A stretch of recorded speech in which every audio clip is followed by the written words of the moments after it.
Vyeti vyako nimeviona, una GPA nzuri sana. Na niseme tu umepata kazi kwa 99%. Asa bado 1% inabidi uikave. Umekucha. Maana maanisha hapo sasa itabidi unipe rushwa kama ya fedha hivi. Na rushwa ya hela bosi? Asa umesikia rushwa ya miguu? Samani kiongozi, hapa nilipo bosi, nimemaliza chuo, sina kazi yoyote wala sina kitu chochote cha kuniingizia hela, na isitoshe mimi nyumbani kwetu ni maskini sana bosi.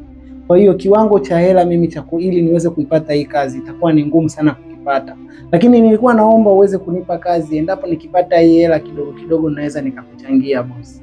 Kama una hela sina msaada na wewe, toka bosi. Naomba toka, sijaja kusaidia maskini hapa. Next one.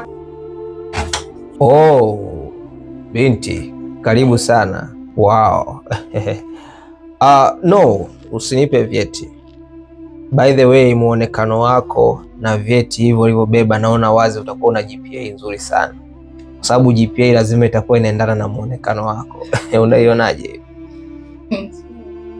Na kazi umeshaipata kwa 99%. Bado tu 1% ili uweze kukamilisha kabisa. Jiongeze mwenyewe uweze kupata kazi.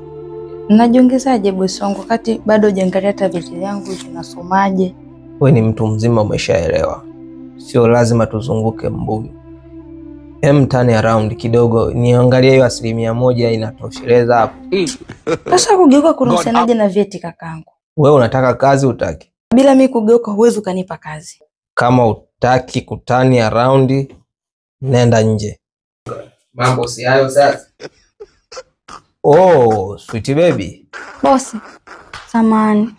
Sio kama nakuingilia majukumu yako. Ila, hivi mpaka leo ndapenda rushwa ya ngono na pesa? Huyu kijana CV yake ni nzuri mno. Lakini amekosa kazi kwa ajili ya pesa tu ambayo rushwa unayoitaka wewe.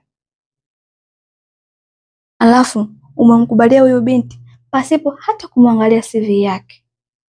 Ila tamaa ya ngono na kumtamani mwili wake unataka kumwajili.